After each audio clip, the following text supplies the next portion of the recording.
जय गुरु जी संगत जी।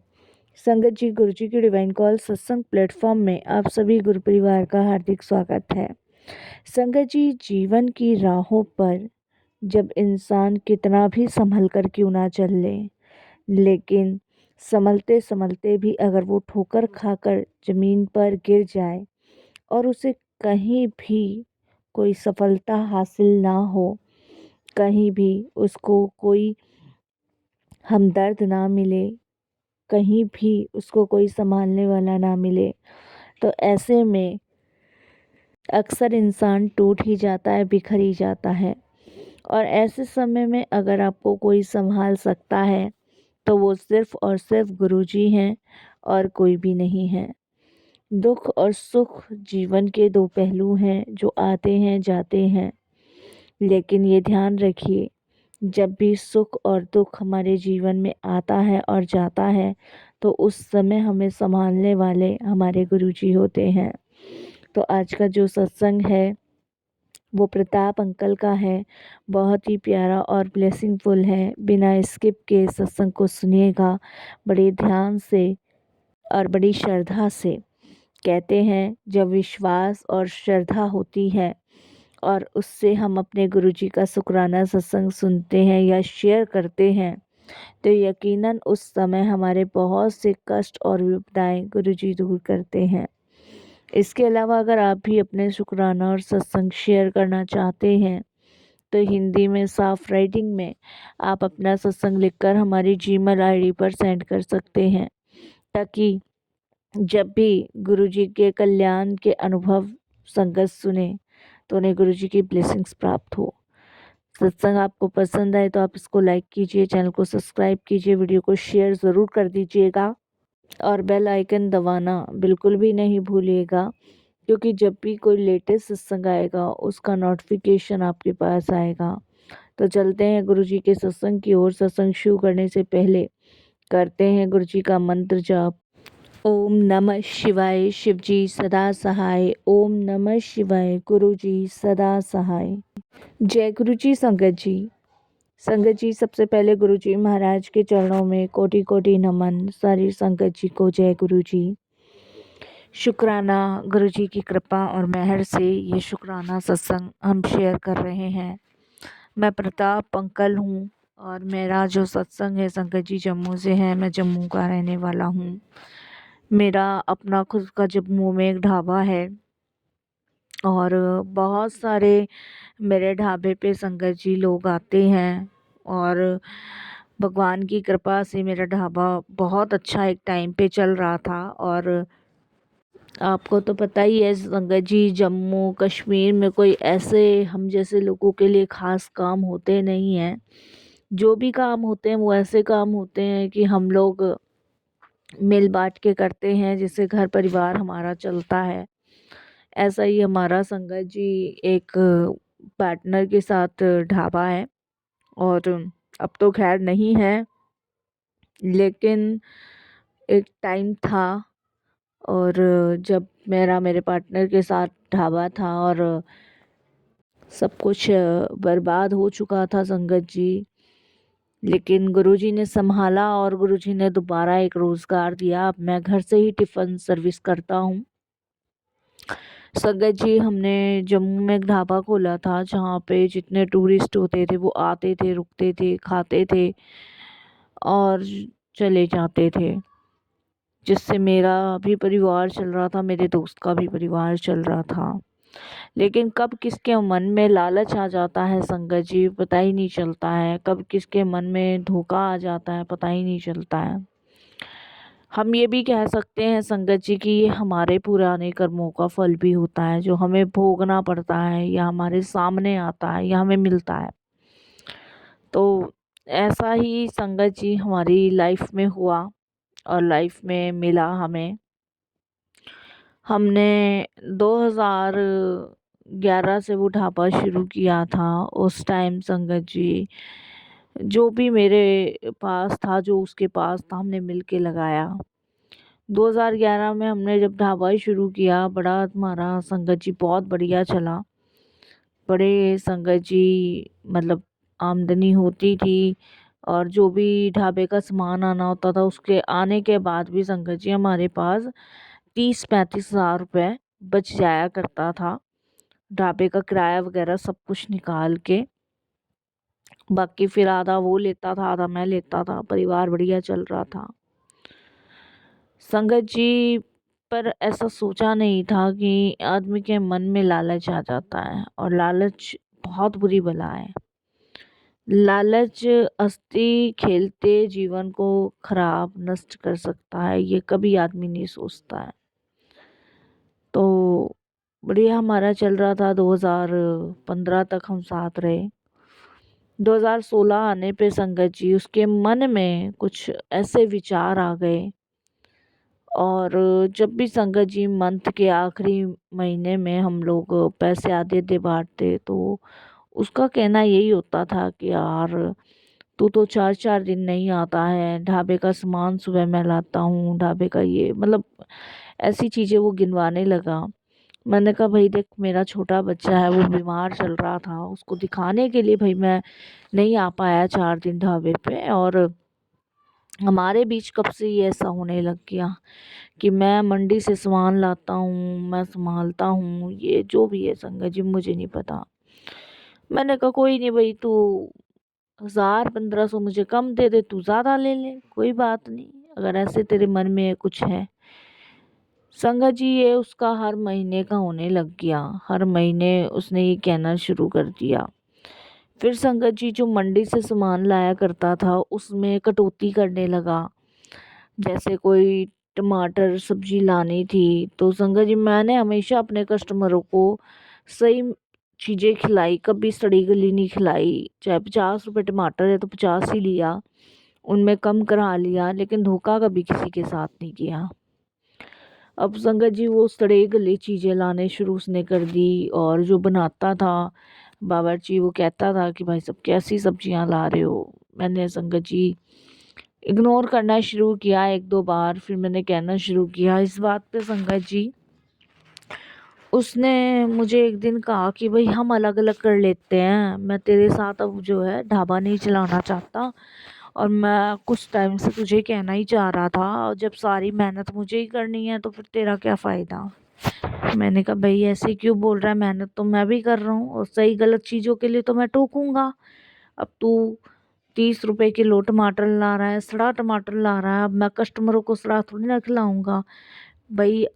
पीठ पीछे किसी के साथ धोखा करना, उनकी हेल्थ के साथ खिलवाड़ करना तो देखो संगत जी गलत हो जाता है। तो ऐसे संगत जी उसको मैंने कहा। इस बात पे हमारी थोड़ी बहस हुई, और संगत जी बहस होने के बाद 3 दिन हम लोगों ने ढाबा बंद किया कि भाई चलो समझ जाएंगे, प्यार से सुलझ जाएगी। लेकिन 3 दिन बाद संगत जी ढाबा नहीं खुला और ढाबा बंद ही रह गया। बाबर जी के पैसे भी नहीं दिए संगत जी, क्योंकि हिसाब किताब मैं उसी के हाथ में रखता था और सैलरी मैं बांटता था। तो उसने संगत जी नहीं दिए और मेरे पास भेजा। मैंने संगत जी उसको पैसा वैसा दिया और ख़त्म किया। मुझे धोखा सा मिला संगत जी। उसके बाद संगत जी उस ढाबे ढाबे पे उसने खुद ने कब्जा कर लिया, मेरे खिलाफ उसने कंप्लेंट लिखवा दी थाने में।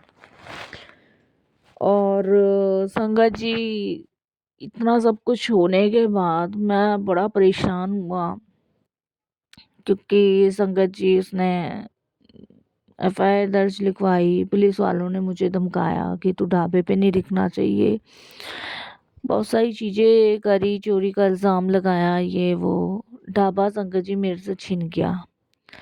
मेरी जो भी जमा पूंजी उसमें लगनी थी वो लग कर मैं तो संगत जी बिल्कुल बर्बाद हो गया। कुछ मेरे पास नहीं, बच्चे मेरे भूखे, मैं भूखा, क्या करूं क्या ना करूं। काम भी आसानी से संगत जी नहीं मिला, और ढाबा भी इतनी जल्दी नहीं खुल सकता था। तो संगत जी जब ढाबे पे ट्रक वाले आया करते थे तो उनमें से एक मेरा दोस्त बन गया था अमित, और वो सरदार जी थे। और उनका कभी अक्सर मेरे पास फ़ोन आ जाया करता था जब उनका इस रूट से जाना होता था, तो मेरे को पहले ही फ़ोन करके वो बता दिया करते थे कि भई हम आ रहे हैं और हमारे लिए ये ढाबे पे तैयार रखियो। अब संगत जी उनका मेरे पास कॉल आया। देखिए कहते हैं ना, भगवान के यहाँ देर है अंधेर नहीं है, कभी किसी के साथ गलत ना करो। उनका मेरे पास जब कॉल आया तो उन्होंने मुझे बताया, प्रताप हम यहाँ से गुजरेंगे और तू वही ढाबे पे ये बनवा के रख, 3-4 बंदे और हैं हमारे साथ, 2 ट्रक हैं हमारे। मैंने उनको बताया, मैंने कहा बाबूजी हमने तो ढाबा ढाबा ऐसे बंद कर दिया, मेरे साथ मेरे ही पार्टनर ने धोखा किया, दगा दिया, और जी मैं तो वैसे ही लुट-पिट सा ही गया हूँ। तब ये बात मैंने उनको कही तो उन्होंने कहा ओ तेरे साथ तो बहुत गलत हुआ। तो मैंने कहा जी गलत तो हुआ, अब क्या कर सकते हैं। तो उन्होंने कहा तू ये बता तेरा घर कहाँ है, मैं उत्थे ही आ रहा हूँ। मैंने कहा जी बाबूजी मिल के जाओ।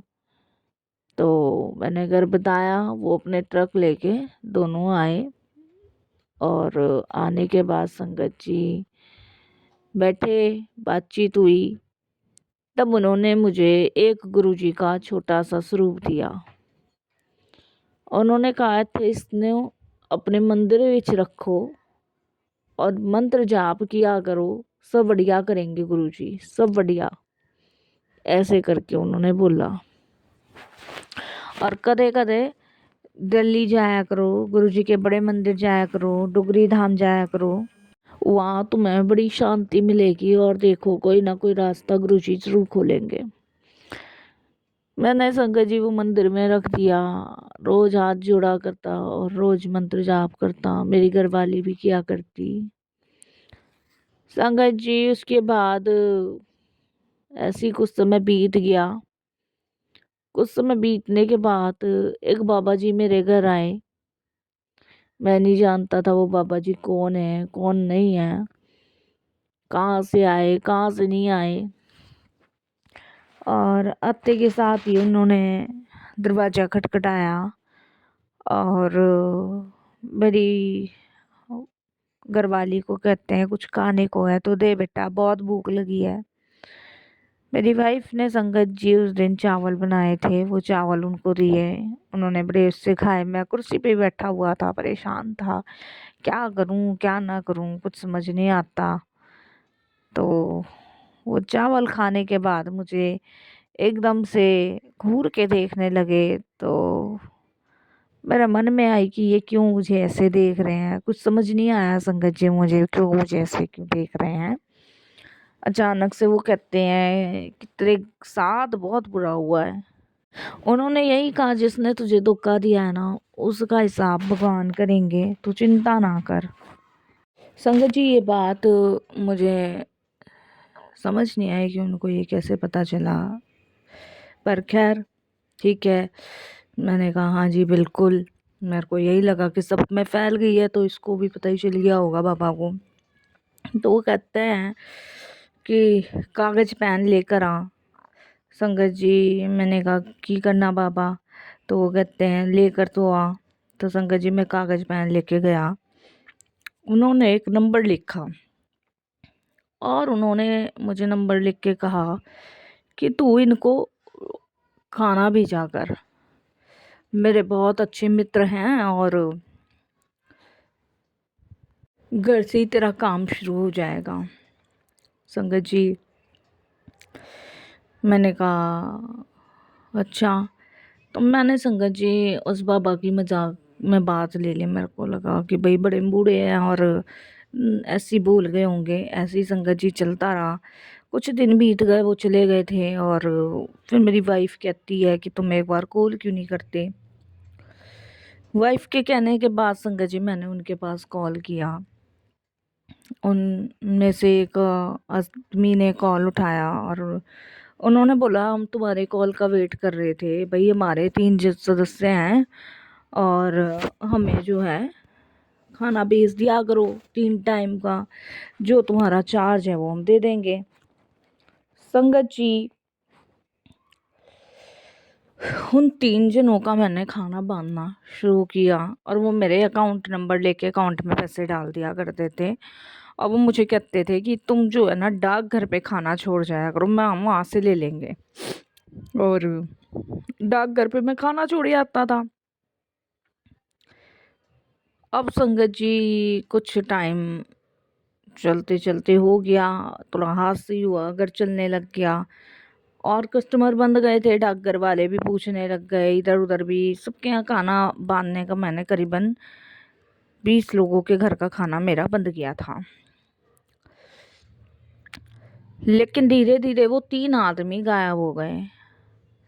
बाकियों का चलता रहा, 3 वो आदमी जिनको वो बाबा जी नंबर दे गए थे वो गायब हो गए और उसके अलावा मुझ पे 25 लोग और थे, जिनका खाना मैं बाँध रखा था। डाकघर वाले से मैंने पूछा, मैंने वही वो मैं खाना छोड़ जाता था, वो आदमी अब आते नहीं। मैंने फ़ोन किया, स्विच ऑफ जाता था, तो वो कहते थे कि भैया तेरा खाना तो यहीं रखे रहता था और पता नहीं कौन आके ले जाता था, आज तक हमने तो देखा नहीं कौन आया, कौन नहीं ले गया। बाकी टिफ़िन यहीं रह जाता था, तू खाना रख जाता था और टिफ़िन यहीं रहता था क्योंकि जब भी मैं आता था संगत जी वो टिफ़िन खाली मिलता था। अब संगत जी हमारे तो कुछ समझ आया नहीं।